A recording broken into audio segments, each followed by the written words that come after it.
Alrighty, good evening or good afternoon, good morning from wherever you're tuning in from across Canada or internationally as well. I know we have lots of international colleagues that sometimes like to join us for our webinar series.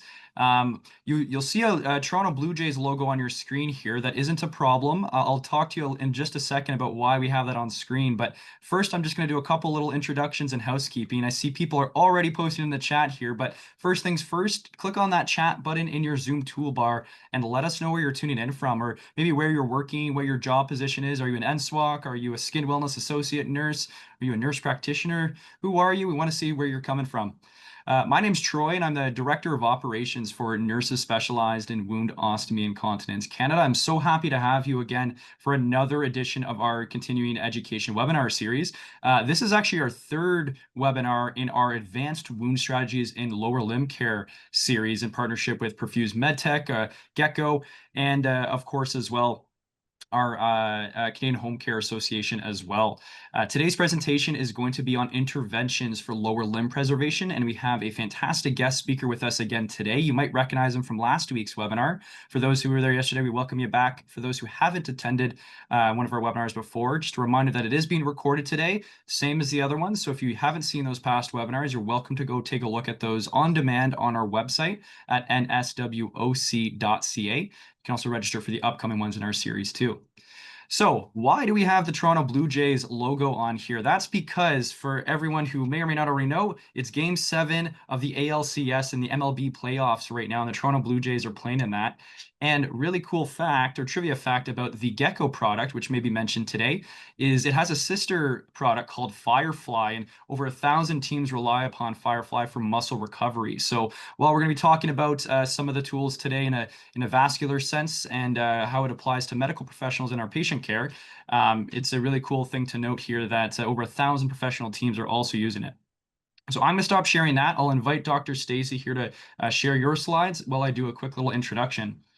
So before I do that, actually, one more piece of housekeeping. Everyone online here is going to be receiving a certificate of attendance, which we'll aim to get to you within the next day or two. So just wait to see that coming into your inbox. And we're also going to be having a Q&A session at the end of today's webinar. So click on the Q&A button, not the chat button, but the Q&A button, and ask as many questions as you'd like throughout this presentation.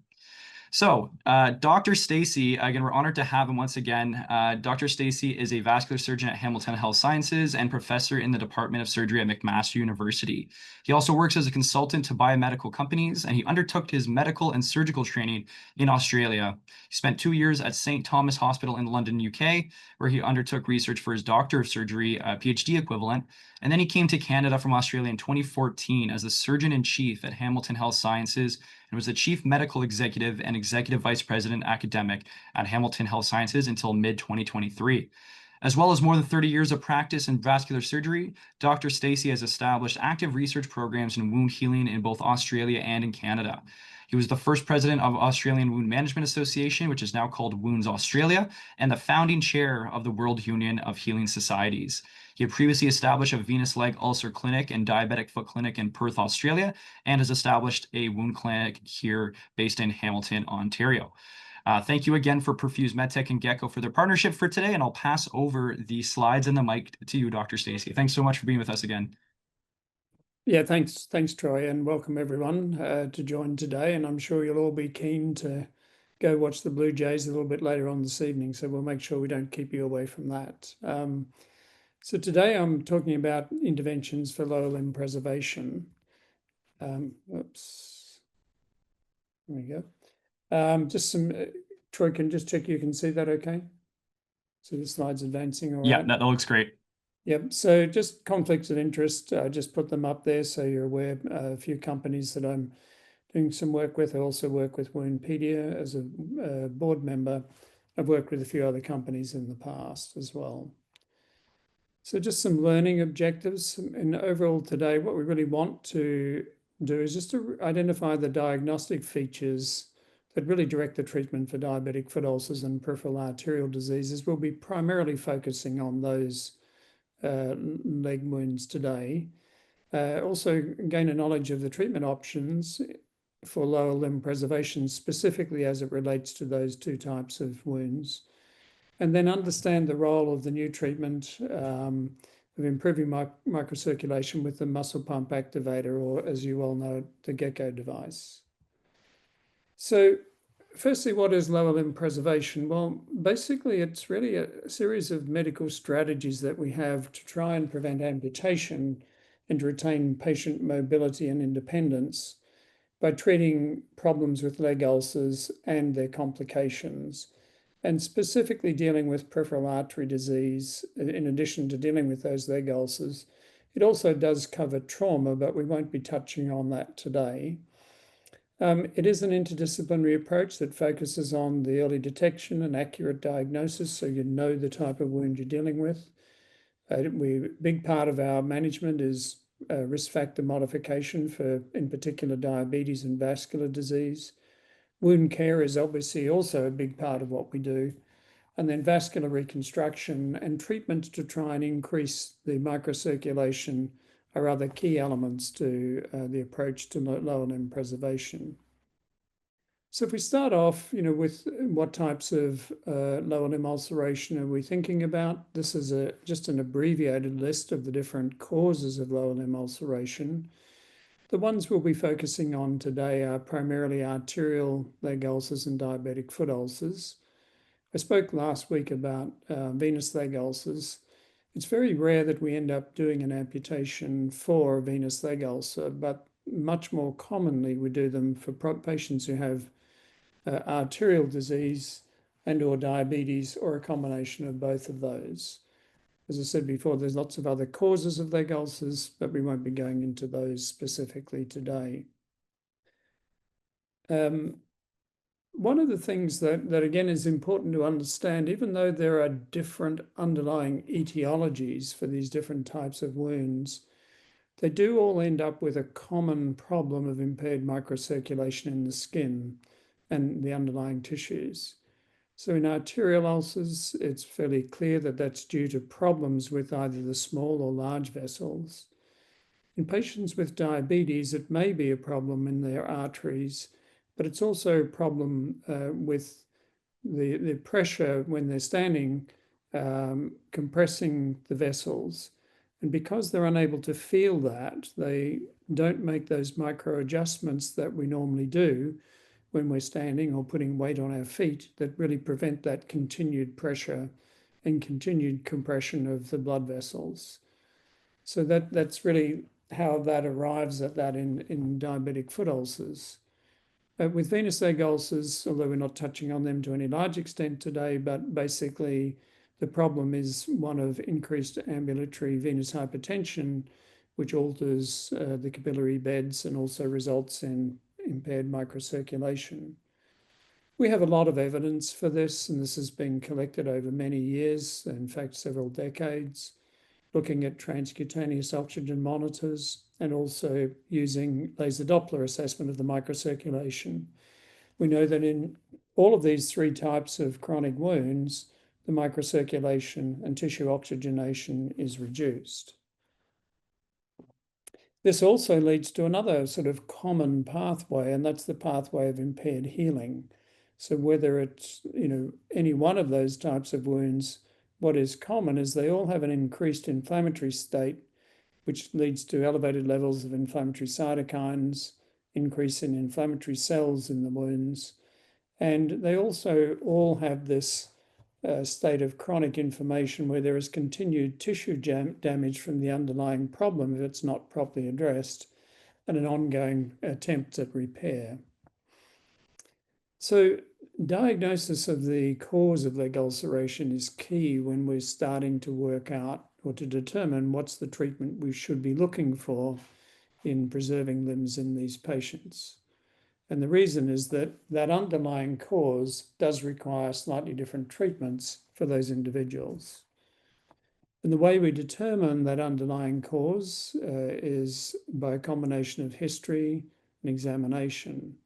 And in history, what we want to know is where the ulcer is present, how long it's been there for, have they previously had problems with ulcers, do they have pain at rest or pain on walking, do they have pain that's consistent with neuropathic pain, do they actually have a history of other problems like diabetes, arterial disease, deep vein thrombosis. Do they have leg injury that may have precipitated the event that they're presenting with? And do they have other medical conditions that may adversely affect their ability to heal the wounds? So they're all important parts of assessing the patients that we're looking at. Examination is another key element, so we want to look at the wound itself, which I'll touch on briefly in a moment. We also want to know, do they have pulses if we're able to feel them? Do they have normal sensation?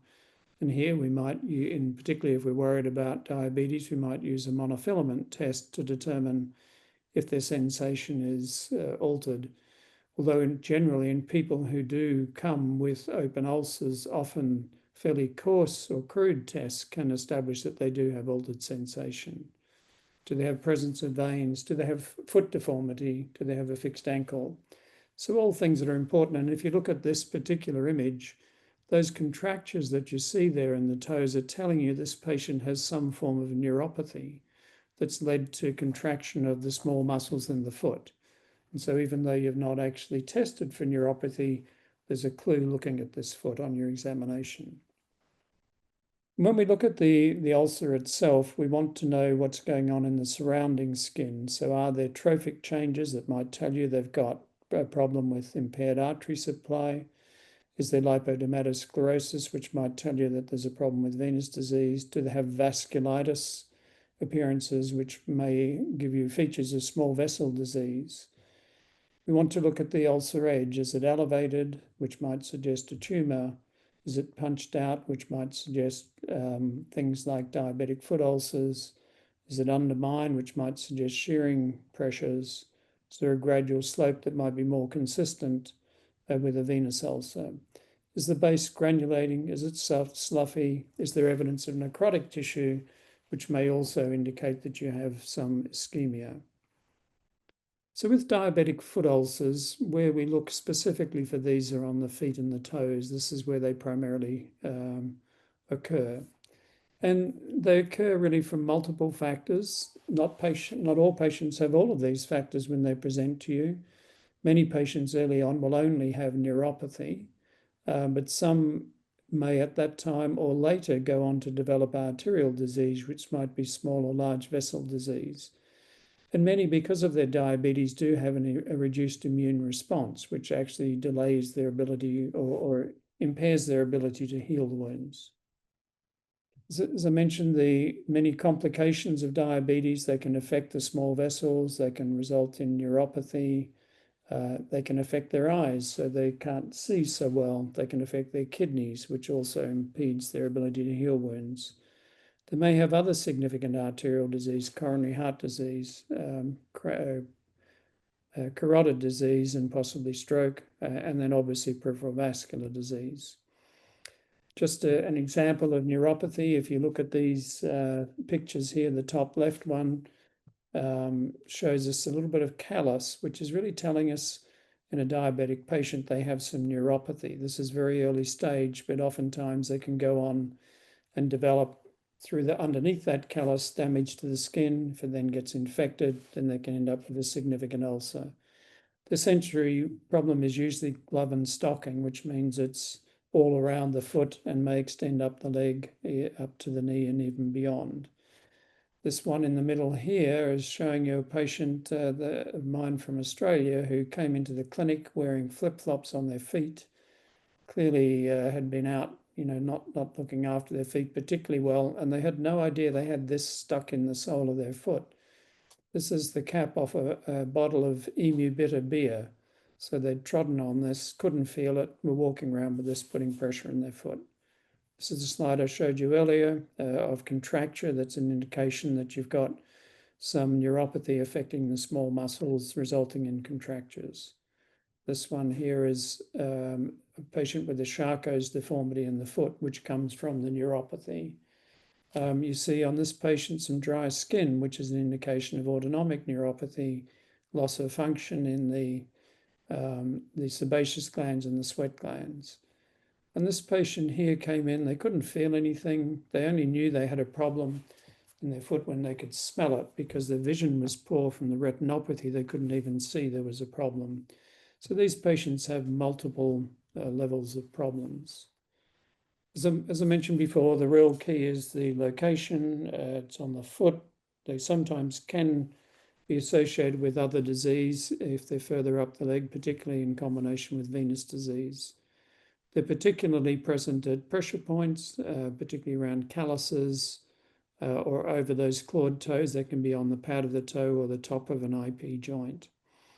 They obviously have reduced feeling. Sometimes these don't elicit pain, although when there is deeper infection, they will often feel pain at that point. They may have cellulitis, they may have exposed bone, and they may have tissue necrosis. And if there is necrotic tissue present, it definitely suggests that they likely have some arterial disease present as well. So how do they get their ulcers? Well, they usually come from some form of trauma. That might be an acute traumatic episode, like stepping on a sharp object because they can't feel it. Very commonly, they get problems when they're cutting their nails, maybe an insect bite. We occasionally see people who in the winter heat up their feet in front of heaters and they get burns from them. One of the most common is patients wearing new shoes and walking in them for long periods. They can't feel the injury that it's causing, and they end up with blisters and ulcers, and then they can go on and get infected and become problematic. Or it may be chronic trauma just from continued pressure, which develops calluses, and then that develops ulceration beneath it. So how do we manage patients with ulcers who are diabetic? Well, first we want to know, in almost all cases, when they come in, they'll have some level of neuropathy, but is there arterial disease present? If there is, then we need to correct it. Is there sepsis present? And how do we tell that? How extensive is that sepsis? So we need to get a sense of that. So you see in these images, nothing very much in terms of ischemic tissue there, but clearly ischemic tissue here, clearly infection in this problem here. So with the uncomplicated ulcer, we deal with it in the way of, a standard wound bed preparation concepts of debriding devitalized tissue, making sure we've got the right level of moisture. If it's actively infected, we treat it. But if it's uncomplicated, then what we need to do is to do some form of pressure offloading. And there are really two types of stress to appreciate. This little diagram up here shows you the direct stress, which is the pressure that comes just from direct weight on the foot. The other type of stress is shear stress, which happens with movement between the skin and the underlying muscles and ligamentous tissues. So with walking, and this can happen particularly where you get the flexation, the flex and the joints at the metatarsophalangeal joints, also at the ankle around the heel, you get this shearing.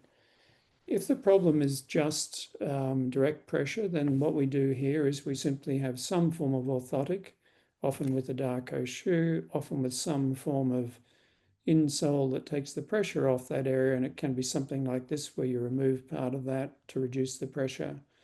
And that really helps with that direct pressure. If we've got more of a problem with shearing pressure, and you often see here some undermining, and if you look in this heel here, you can see there is some undermining in this wound, which suggests that you've got movement of those soft tissues over the bones underneath. So here we somehow want to limit the movement at the joints. And we often want to limit the movement at the ankle joint and the forefoot. So we use some form of ankle foot orthosis or controlled ankle movement walker, so the cam walker over here. If there's not a lot of shear pressure, then we may use some form of Darko shoe that actually, like this one, is a rocker bottom shoe, where the patient doesn't flex the foot so much they rock forward when they're walking. But in most cases, we'll need to somehow fix the foot to stop that movement.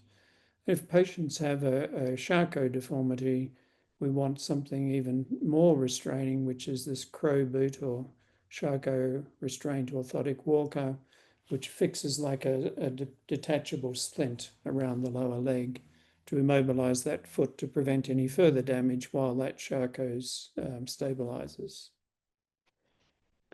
What about diabetic foot sepsis? Well, in most cases, they have neuropathy. They generally have a pre-existing ulcer or a callus, often with an ulcer beneath the callus. They may or may not have ischemia, depending on how advanced the disease is. What we do want to know is, do they have osteomyelitis? And how do we do that? Well, we can assess it with an X-ray, but X-rays usually take about 6 weeks for those bony changes to be apparent. So we're often looking to use something like a bone scan or an MRI.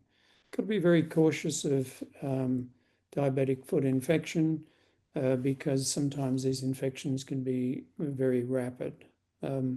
This is just the X-ray of that patient's foot. You can see these normal metatarsal heads here, but if you look over this fifth toe or the little toe, you don't see the metatarsal head, or even the proximal phalanx. So that's the infection in the bone that's actually damaged that bone. It's also affected the joint as well. So how do we treat active sepsis? So we treat it by using antibiotics. Generally, we'll start with something broad spectrum, and if it's significant cellulitis, it needs to be intravenous. We'll often start without a swab, but once we get a swab back, that'll tailor the treatment that we need to do. We need to debride any devitalized tissue, and if you look at this toe with this necrotic tissue, that just acts as a culture medium. So in this case, because most of that distal toe is necrotic, we actually need to remove a good part of that toe to be able to control the infection. And when we do that, when there's infection, we normally leave those wounds open, because closing them just essentially closes up this culture environment for the bugs to continue to grow. And then we monitor the progress with inflammatory markers like C-reactive protein and white cell counts. In Charcot's arthropathy, a particular problem that you can see in this patient here, they've got a collapse of the both the longitudinal and the transverse arch in that foot. And what happens is the tarsal bones come closer to the surface, and when they walk on that foot, the tarsal bones put pressure on the skin, and it results in ulceration, generally then subsequently infection. An acute Charcot's is a really important thing to be able to recognize, because they're often mistaken for sepsis. But the key thing is, if a patient has an inflamed foot and has got a deformity and loss of those arches, with or without ulceration, they need that foot to be immobilized. And the point of doing that is to immobilize it to stop any further destruction of those joints, and if there's ulceration, to try and reduce any further infection going on. Once that has stabilized and become into a more chronic phase, then you can go into other offloading footwear, but they do need special footwear to reduce the pressure on these areas where these bones are now closer to the surface. And sometimes they're treated with bisphosphonates to try and strengthen the bone as well. But certainly a problem to be very, very aware of, and should be in your differential diagnosis in someone with diabetes who comes in with an inflamed foot that's got some deformity. So, and then the other thing in diabetic patients is they do also get arterial disease, and commonly we see that their disease is more in the tibial vessels, so the vessels below the knee. The arteries are often very calcified, and ankle brachial pressure indices are often difficult to interpret, because they're not uncommonly greater than a ratio of 1.4, which is just telling us those vessels are not compressible. That's when we would need toe pressures to be able to help us. In most cases, they are beneficial. As I mentioned before, if they do have arterial disease, we do need to look at revascularizing. If they've got necrotic tissue and infection, we do need to debride that to get control of the infection. And this is just an example of someone, who's got an inflamed foot. They had this necrotic tissue debrided, it was left open, but they really need that foot revascularized to try and get on top of the infection. So when we think about ulcers due to peripheral artery disease, whether these are diabetic or patients without diabetes, again, the ulcers are primarily on the foot or the toes. Occasionally they do occur more proximally in the leg, and they're sometimes due to other pathologies such as venous disease. These patients often will have symptoms of intermittent claudication. They may have rest pain, and they may have reduced or absent pulses, which can be from the femoral down to the popliteal or the dorsalis pedis and posterior tibial pulses. So what do we look for in their history? So we want to know, do they have a history of intermittent claudication? And it's really important to understand what that actually is, because there are lots of different causes for pain on walking, which you see some of them listed at the bottom. Those are some of the common ones that we see mistakenly interpreted as pain due to arterial disease. But basically, intermittent claudication that occurs is a pain that occurs in the thighs, the calves, or the buttocks, and maybe in all of those, depending on where the disease actually is. It's a pain that occurs only after walking a consistent distance. So it's not a pain that's present at rest, when they're sitting, when they're standing, or when they first start walking. And when the pain comes on, they stop, and within a few minutes it goes away. So taking that clear history of claudication is really important to understand, is this arterial disease or is it something else? And one of the common things in this group of patients that's confused with it is peripheral neuropathy. Peripheral neuropathy causes a continuous burning sensation, as well as the other numbness and pins and needles sensation. So quite a different type of pain. Then the other key pain we want to know about is ischemic rest pain. And this is a pain that occurs primarily at night time. It's when the patients notice it most, but they do have it through the day. But it's worse, particularly if their legs are elevated in bed and they find they get relief by hanging their legs over the side of the bed. Some patients sleep in a chair. Mostly it's associated with areas of necrosis or ulceration, but sometimes not. And it does indicate severe ischemia. Again, we have to differentiate it from other causes of pain at rest, which may be neuropathy, maybe joint pains, back pain, or nerve root compression. So what do we do then in examining patients? So what we want to look for is the peripheral pulses. We look for areas of ulceration or ischemic necrosis. If we do have an ulcer and we see areas of necrosis, that is an indication that there is some form of compromise to the arterial blood supply. We look for Berger's test, and these slides on the right show you what a Berger's test is. This top slide is the patient sitting with their feet dependent, and you can see significant rubor in the left foot, to a lesser extent in the right foot. When you lay them down and elevate their legs, the colour disappears. So that sometimes that colour can be confused for infection, but if it disappears on elevation, it's because it's due to impaired blood supply and the small vessels are dilating to try and get more blood down there. Some of the other tests, the colour, the temperature, the capillary turn can be helpful, but they're not always reliable, particularly in times when the weather is actually much cooler. So as I mentioned before, we look for evidence of ischemic necrosis, as we see here, we see in this case, and as we see in that one with infection as well.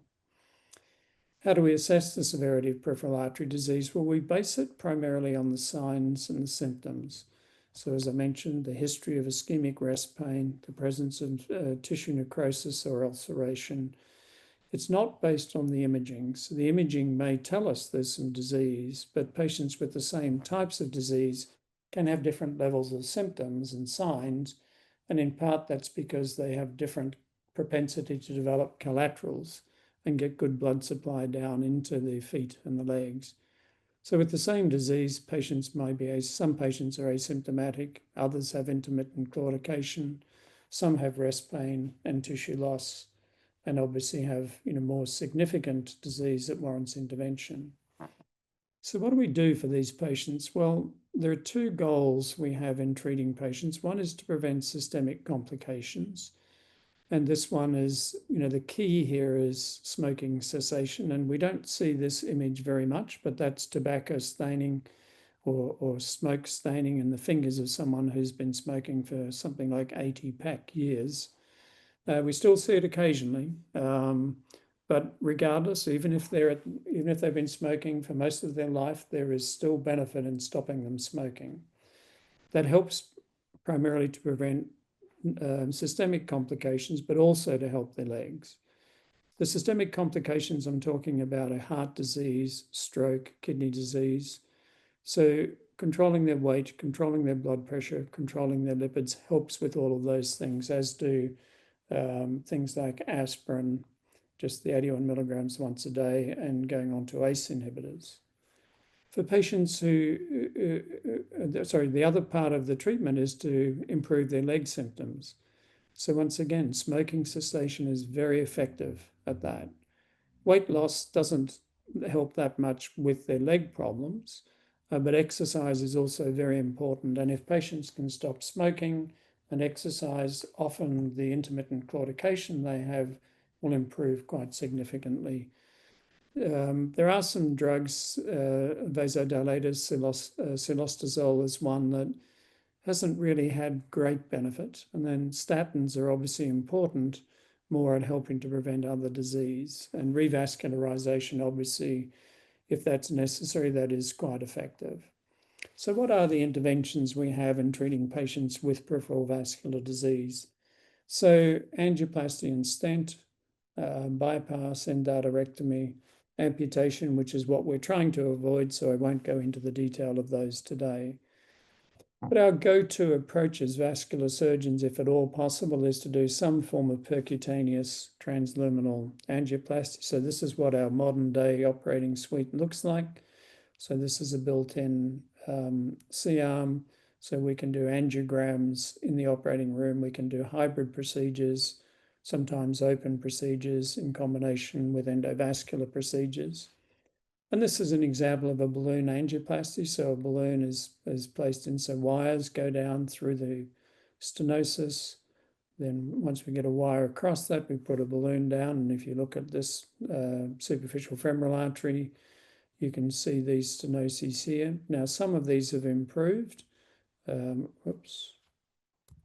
of these have improved, but others haven't. You can see there's this like split looking appearance. So this is where we've got some level of dissection. And if they look like that, then we'll often go and put a stent in place. So a stent, different types of metal they're made of, but we put it in to keep that artery open. This is just an example of a renal stent. So this is a severe stenosis here. You see very little flow through there. Once we put the stent in with an angioplasty, that's opened up and almost back to normal caliber. We use these primarily in the iliac arteries, in the abdomen, in the superficial femoral artery, and also particularly in the tibial arteries, especially in patients with diabetes. Other options we have are things like bypasses, and it may be if the disease is primarily in the aorta or the iliac arteries.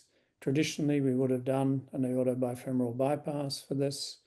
These days, we can treat one side with an angioplasty and do a femorofemoral bypass, or occasionally we may do an axillofemoral bypass if the patient's not fit or the anatomy is not suitable for other procedures. We also do quite a lot of bypasses, what we call infrainguinal bypasses. So they go from the femoral artery in the groin down to another artery, could be the popliteal above the knee, the popliteal below the knee, or one of the tibial arteries. And we can go down as far as the ankle and the foot if necessary, although we don't do that often these days. The conduits are predominantly the patient's greater saphenous vein if it's present and suitable, or they can be prosthetic grafts. This is what the wounds look like, although these days we primarily do a number of skip incisions. So you may see an incision at the bottom, an incision at the top, and maybe one or two smaller incisions in the middle.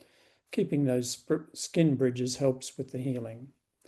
And then another option we have is a femoral endarterectomy for disease that is very focal. You can see here on this angiogram, good iliac arteries. There's very diseased common femoral, and then good arteries below. And this is very suitable for a procedure called endarterectomy, where we open up the artery, shell out that thickened material, and put a little patch of synthetic material or bovine pericardium over that to keep that vessel open and stop it from stenosing. So if we think about the traditional methods of treating different causes of ulcers, whether it's surgical reconstruction, angioplasty, in artery disease, whether it's reducing local pressure or dealing with the microcirculation or the macrocirculation in diabetic foot ulcers, or dealing with compression in venous leg ulcers, there is very good evidence over many years now to show that all of these methods improve local tissue microcirculation, and that's with both transcutaneous Doppler, transcutaneous oxygen measurements and laser Doppler measurements. The other thing we need to do, as I mentioned at the beginning, is also to manage the wound itself. And here we adhere to the principles of wound bed preparation using the time algorithm. So for the T, we debride any devitalized tissue to get back to healthy tissue. We treat any infection in the surrounding tissues.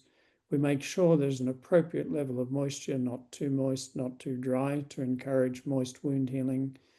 We cleanse the wound, we manage any pain, we treat the surrounding skin.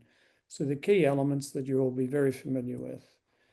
And if the wound has not entered a healing trajectory, then we do have other options as long as we've done our best with the underlying problem that's caused it, then we can go through an algorithm of advanced wound dressings in a sequential manner to deal with bacteria and biofilm. If it's still not healing, use protease inhibition, as that is a problem in delaying wound healing. If it's still not healing, do things to improve the wound bed with matrix substitutes or negative pressure. We may deliver growth factors, and ultimately we may come to skin grafts or adding new cells. However, with all of the best intention with treating the underlying problem and managing the wounds, we do end up with patients who have significant problems that we're unable to progress to the level of healing we want. So in patients with arterial disease, they may not be suitable for reconstruction. They may have had a lot of reconstruction and we've exhausted everything we can do. They may have medical conditions or their age may prohibit them from having treatments that might be optimal for them. Or there may be delays in accessing reconstruction. If they're diabetic foot ulcers, once again, the same elements may apply to their arterial disease, but they may have difficulty also with improving, or the ulcer not improving with offloading, or they have difficulty managing their offloading. And in venous leg ulcers, I mentioned previously, they may not be able to tolerate compression. So really, when we have these problems, we're looking for something else that might improve the microcirculation.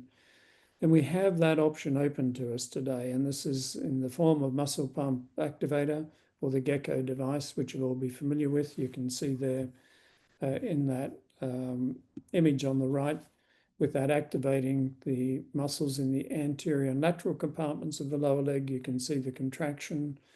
And at the right amplitude, it will also provide a dorsiflexion of the foot. That also, as well as contracting those compartments, it stretches or extends the posterior compartments. And there is now good evidence that in all of these different types of wounds, this improves femoral artery blood flow, as well as improving the blood flow in the veins as well. So it's not only the arteries, but it's the veins that also improve. And as well, we have evidence with laser Doppler that the laser flux on the foot increases with using this.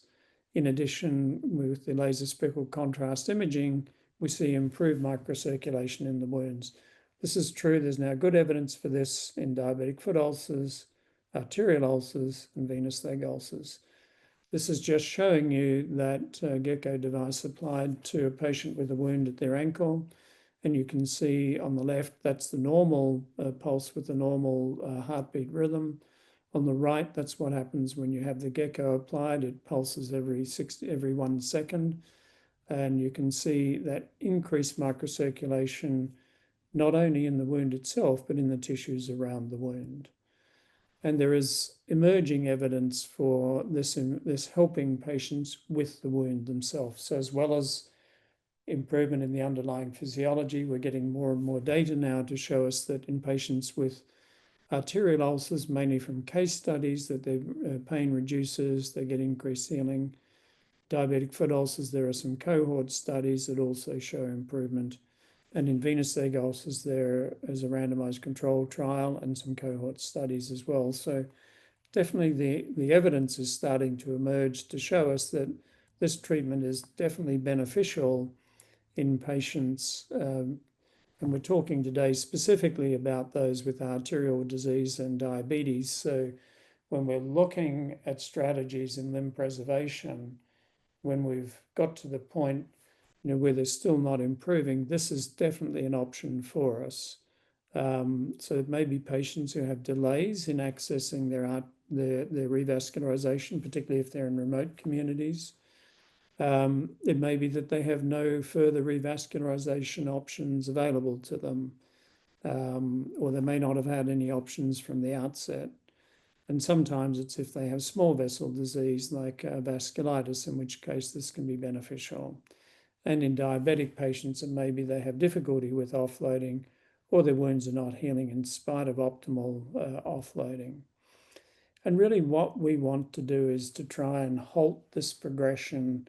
This is what we do see in patients with with diabetic foot ulcers. So it may start as initially an ulcer due to neuropathy. Then if they get some arterial disease, they get necrosis. And then if it progresses and we don't have those tools, or we're not utilizing the tools that are available, can end up in amputation. Just show you very briefly just a couple of quick cases, and then I'll open up for questions.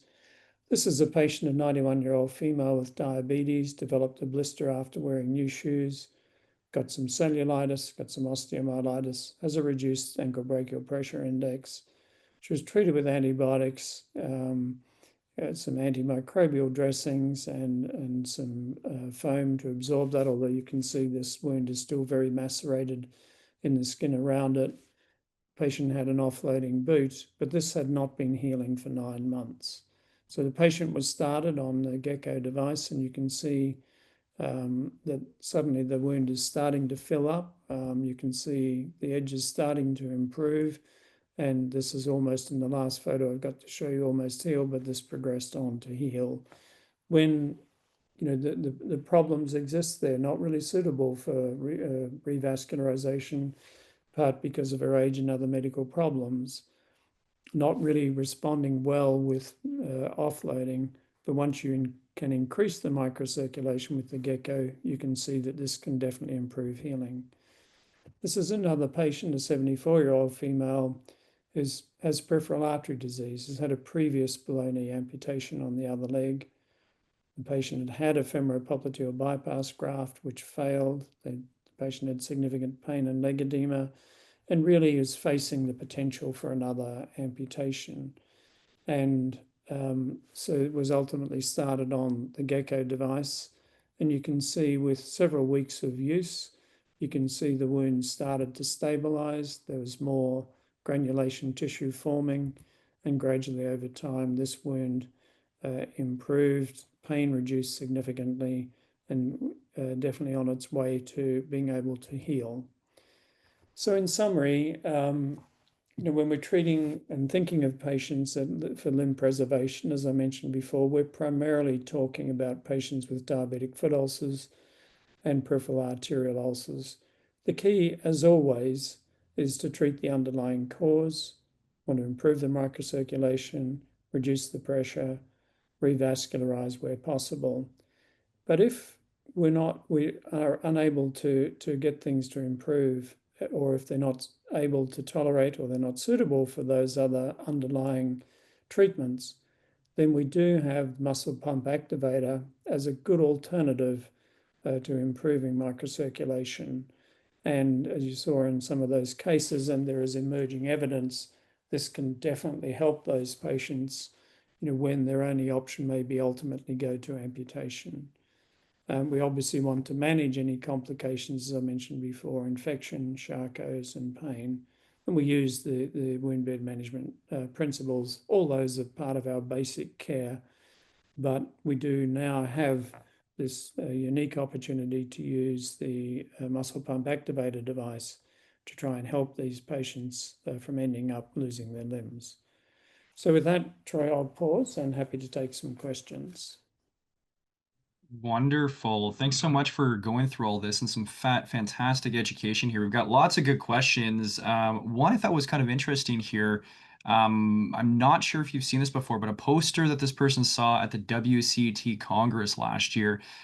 They saw a poster on autologous blood clot treatment. Have you heard of this Yep. before? Is this something that you're familiar with? Yep, no, I'm very familiar with it, Troy. It's autologous blood treatment has actually been around for a long time. I did a randomized controlled trial on a version of this probably, I hate to say, 30 years ago. And it's been through various iterations over the years. What it is, it's a way of extracting growth factors from the patient's own blood. And there have been different methods to do that. And I think the current autologous one, and maybe the one they're referring to, it generates a blood clot, which is then put onto the surface of the wound. And the concept is to deliver growth factors to the wound. I mean, over that time, there is some evidence with meta-analyses to indicate that this appears to have some benefit, although the benefit is not major. But it fits into that algorithm that I was talking about. Like, if you've done all the basic things and you're following your wound treatment, if you're not getting improvement, and part of the basic things are trying to optimize the microcirculation. So you've got to do all those things. And that may be, adding geko, having attempted your revascularization. But then if it's still not improving, you want to deal with the bacteria and the biofilm. You may want to inhibit proteases. You may want to promote granulation tissue. You may want to add growth factors. So that's where it fits into that algorithm in adding growth factors. So it's one of the options we have in doing that these days. Well, thanks for touching on that. It's really interesting, and I know we've had quite a few questions about the gecko specifically. One of the questions we had here is from a, where did I have it here? From a, I see just in here, from an inpatient hospital perspective, what evidence or what recommendations, what would you say, maybe from your perspective, could be presented to administration to support the acquisition of gecko and justify the cost savings, benefit to patients, etc.? Yeah, no, that's a really good question, Troy. I mean, I think if you like, from the point of view of venous leg ulcers, we really, have been working. I've been working with a group on a cost effectiveness analysis of using that in treating venous leg ulcers, and there is no doubt from the data that we have that this both increases the healing rate in patients, so they have fewer days with an ulcer, and it saves money for the system.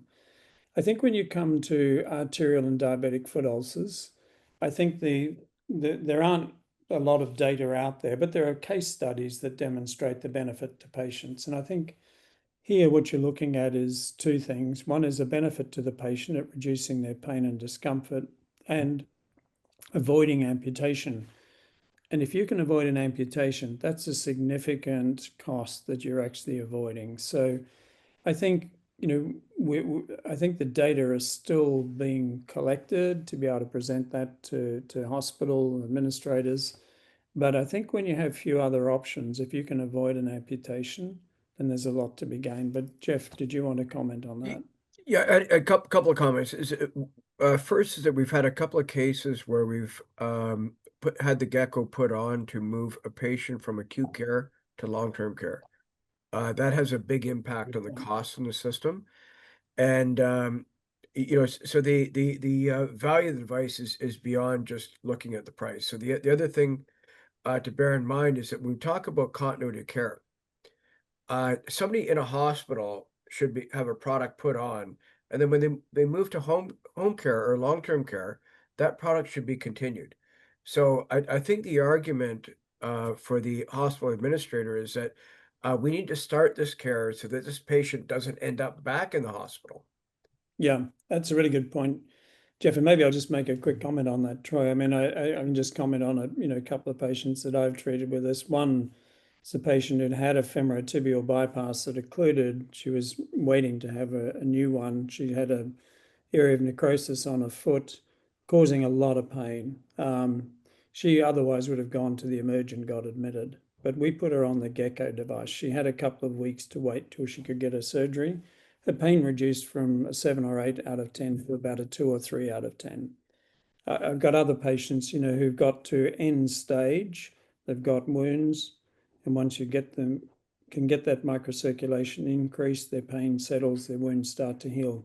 They would end up back in hospital, almost certainly have an amputation. So I think, the benefit is very significant for the patient, but for the overall system, definitely beneficial. But Yeah, thank you. Yeah, we've still sorry. got administrators to convince. That's always our problem in hospitals. Absolutely. Well, just staying on the same topic of the geckos, I know it's been asked quite a bit here. Now, Jeff, you've responded to a little bit. Did you want to touch on again? Is it available on the formulary? How does someone go about purchasing the gecko? And maybe talk about the cost savings specifically from a VLU point of view, the cost savings or the cost of gecko. Yeah, these are all very good questions because we were on the formulary, and then when the new formulary in Ontario, in particular, I speaking Ontario right now, I know that this is countrywide and actually a lot of people from around the world. But the point is that this device actually saves money, and for some reason it's missed on formularies, and we're working through all the details to get this sorted out, but it just takes some time. And maybe Troy, just to add to that, if in the work that we've done looking at the cost benefit in patients with venous leg ulcers, when we looked at the cost of treating a patient with a venous leg ulcer in Canada, with a patient coming to a clinic, it's about $110 a day or a visit for those patients. When you treat them, with the gecko device for 4 weeks, in addition to standard of care compression, they heal their wounds almost 2 months quicker, and you're saving $1,000 a patient. If you look at patients whose wounds have been present for greater than 12 months, there's data to suggest that they heal in about 2 months if you use it continuously. There you're saving about $10,000 a patient on an annual basis. You roll those numbers up just for Ontario, it's for patients with venous leg ulcers, it's over $50 million that you save a year. Patients with venous leg ulcers that have been present for greater than 12 months, over $100 million. And if you roll those numbers all up across Canada, it's about $400 million a year you could save by treating those two groups of patients. Thanks for providing that context too. I think it's important. And we had some questions here for going specifically to the use of the device itself. We had one question asking about device training, or I guess this would be maybe, I'm thinking more to expand it to patient education, maybe, and be able to put it on and off. And we had some questions about whether there's studies or whether it's used for people maybe with dementia or some cognitive difficulties. Did you want to talk a little bit about how the gecko is used specifically, how we apply it? If there's training available, if it's necessary, etc. I can comment on that, and maybe Jeff may wish to add. I mean, for those people, I mean, yes, the people who've got cognitive problems, then obviously they need someone to help with them, just as they do to take their medications and other things. But for those who've got a fairly basic understanding of things, this is a relatively simple device to use, but it's important, for the clinician to demonstrate where they place it. So the little circular piece in the middle goes just over or just below the head of the fibula on the lateral side of the leg. The two adhesive strips go either side of that, and the instructions are very clear on where the two ends go. And then they turn it on just by pressing the button. They can increase it, and again, simple plus or minus depending on which they're doing, to the point of just getting the muscle contraction, and if they can tolerate it, the flexion at the foot. Very quick. I've given this to a lot of elderly patients. They pick up on it and can do it very easily. But Jeff, you may want to comment. Yeah. I think the specific question was whether or not it's been studied, and we have not studied it. However, where we studied tolerance and preference to the product, it's in the high 90% range. So the point being is that I think, as Dr. Stacey pointed out, with somebody with dementia, they may need help with everything. So this would probably be not unusual. The worst case scenario would be that they might find it really annoying and tear it off. But that's about the worst case scenario. And maybe just as And to then, add to it, like if someone like myself as a vascular surgeon can explain it to a patient, I'm sure most of you here are nurses, you're much better at explaining things than a vascular surgeon. So if I can do it, I'm sure all of you could do it very easily. And a question we had about the wear, we had someone who was asking about wear time again, if we want to just talk about that a little bit more. And Trish or Patricia in the chat was also asking, what are the risks for Marcy or from medical device related pressure injuries with the gecko, putting it on and off? Have you seen any issues with this? Do you want to talk a little bit about, is it really tight to the skin, that sort of thing? So, sorry, was that Marcy as in Sorry, medical device related pressure injuries or medical. okay, yeah, It's not adhesive. I don't think, correct. So it wouldn't be yeah, necessarily a okay. Marcy, but Well, the answer on pressure injuries, I've started to type an answer on that. Is that we'd love to know the answer on that. And I saw Josh is on the call. So Josh is the president of your pressure injuries. CPIP. Yeah. And the point being is that we believe this is a solution for those cases that can't be prevented because pressure injuries are thought to be largely preventable, but many are not. And we think we might have a solution there, but until we actually test it, I can't say for sure. And did you want to just talk about wear time again? How long we're using the Gecko device? Yes, 12 hours per day is the recommended time. Now, you much like a lot of therapies, you work up to what you can tolerate. Absolutely. And Dr. Stacey, is this beneficial or is the Gecko beneficial for both venous and arterial? Yes, yeah, absolutely. No, I think the data for venous leg ulcers is much stronger just because it's the area that's been studied a lot more. So there is a randomized controlled trial demonstrating the benefit in adding this to standard of care compression. That's done by Keith Harding's group in Wales, and there is a cohort study done here in Canada that demonstrates the same level of benefit. It essentially doubles the healing rate in these patients. And in patients with arterial disease, it really is that sort of bridge, between, or if they're waiting for treatment, so it lessens the symptoms so they can await treatment, or if they're not suitable for treatment, it provides an alternative that we have. And as Jeff said, sometimes with applying this to patients, you can allow them either to go home, you can allow them to go to a nursing home, so they can manage without necessarily having to go on to have an amputation. Now, there are some patients, obviously, where the disease, the ischemia or the necrosis is so far gone that amputation is still the right solution. But it's those patients who aren't at that stage, but there's nothing else you can do for them. This is an ideal solution that, as vascular surgeons, like something that really is very helpful to our patients. Absolutely. And specifically for ulcerations that are further back on the foot, for example, on the heel bone, would you still see this as an effective option? Yes, yeah. I mean, so this increases the microcirculation on the leg as a whole. So not just on the foot or the toes, but extending up the leg as well. So for sure, it improves the microcirculation, on the heel. And where the problem is a reduced microcirculation due to some form of macro or micro arterial disease, definitely can improve that. Perfect. And Jeff, I know you're answering some of these questions here, but just maybe if we can do one orally as well. Someone was asking, if it's 12 hours, is it continuous or intermittent? Can it be ordered by an NSWAC or another RN? And are they used for one patient only or for multiple patients? And a maximum time limit. I know it's a lot, but hopefully they're all You can't ask relatively me similar 15 questions. questions at one time. Boy. Yeah, But but I know they're common ones that come up. I know. okay, it's 12 hours per day is recommended. And that's going to be up to what a patient can tolerate. Sorry, next question.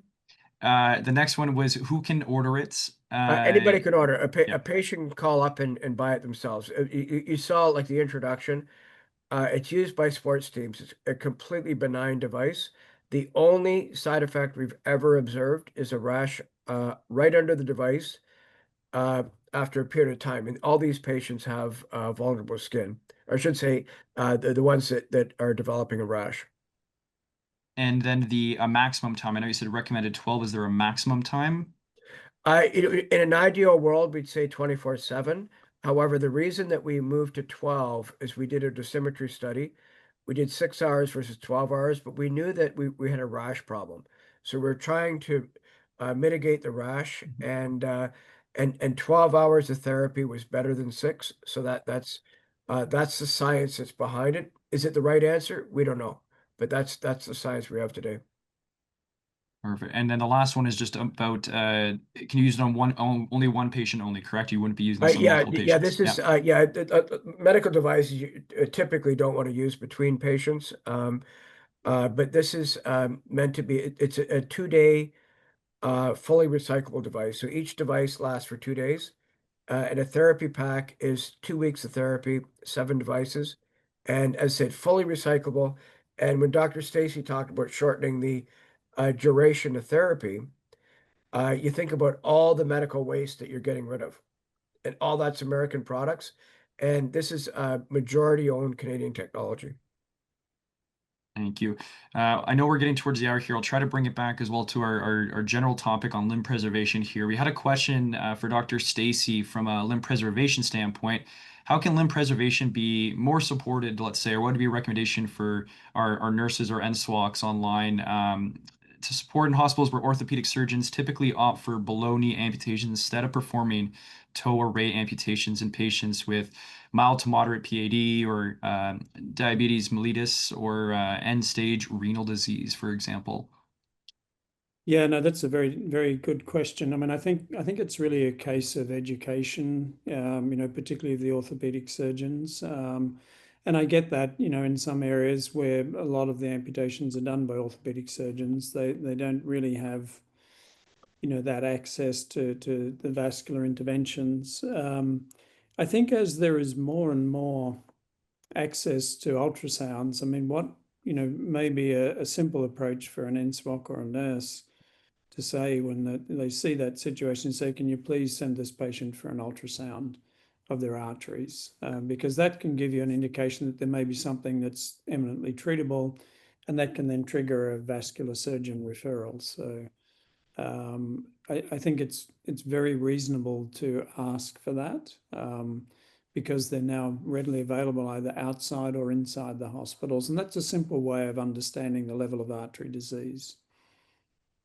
And another question, bringing it back to our topic there. I'm sorry, John, I didn't get to this earlier. Is the Edinburgh questionnaire for intermittent claudication still used? Do we maybe use that in addition to ABPI or sorry, ABI?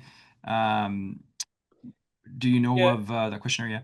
Yeah. yeah. So I mean, the short answer is it's not really used that much clinically. I mean, it's probably something that's used a little bit more in research environments, but probably not used that accurately. I mean, the other thing that we don't see a lot of here, as well as using things like claudication distance, or looking at pre and post exercise ABPIs, which is done in a lot of other centres, but I don't see that done much in Canada. There are certainly other things we could do to improve our evaluation of patients, which give us a better indication of what level of disease they have. But no, that's not a tool that I've seen used much at all here in Canada. Okay, well, thank you for touching on that part as well. I know we're just past the hour now, so I'm going to remind everyone who's on the call that you will be receiving a certificate of attendance within, again, within the next day or so. It won't be tonight, but within the next day or potentially by Wednesday. You'll also get a survey in that, a general webinar survey that we put in there. But if you have further questions, you want to get in touch with Perfuse Medtec or learn more about geko, for example, or questions for Dr. Stacey, you can reply back to that email. We can always bring them forward to a further webinar in the future, or get you connected with Perfuse Medtec. If you are interested, we do encourage you to come on into the next webinars that we have coming up in our series. You can find all of this at webinar at our nswoc.ca/webinar-series. We're going to put that in that email that we sent you after. See if I can get in the chat for you too. But we encourage you to sign up for those. Dr. Stacey, of course, presented last week as well. I think, do we have you on for one more before January? I can't remember, Dr. Stacey, but if Yes, we don't one have you more. right away, we do have you for one more. So Dr. Stacey's joined by Dr. Gary Sibbald and Dr. Robin Evans as a part of this series. So I encourage you to sign up for one or more in the future. And if you didn't get a chance to see the past webinars, they are on the exact same page. Just scroll down a little bit more. You can see all the other ones we had there, both from this series and from others as well. So you've got tons of education there, tons of opportunities to learn a little bit more. We also, I'd put in the chat earlier, if you're interested in learning more about the consensus statement as well, I'll maybe put a link to that in the webinar email that we send back to you, but it is in the chat there in case you need it as well. I'm just going to say thank you again, Dr. Stacey. It's always fantastic having you on. Thank you to Jeff behind the scenes too, and for Perfuse Medtec support. We couldn't have done the series without you, so we're really excited to keep it going. As I said, it'll end in January, or not end, but we'll have it. We have it all the way up to January at the moment, with more to be announced. So go get your calendars set for the next few months here. We've got lots of great education for you. And go Jays, go! Okay, thank you, Chad. I was just about to cue you on that one. Well done. Awesome. Thank you, Awesome. everyone. We'll see you at the next one. Bye, everyone. Thanks, everybody.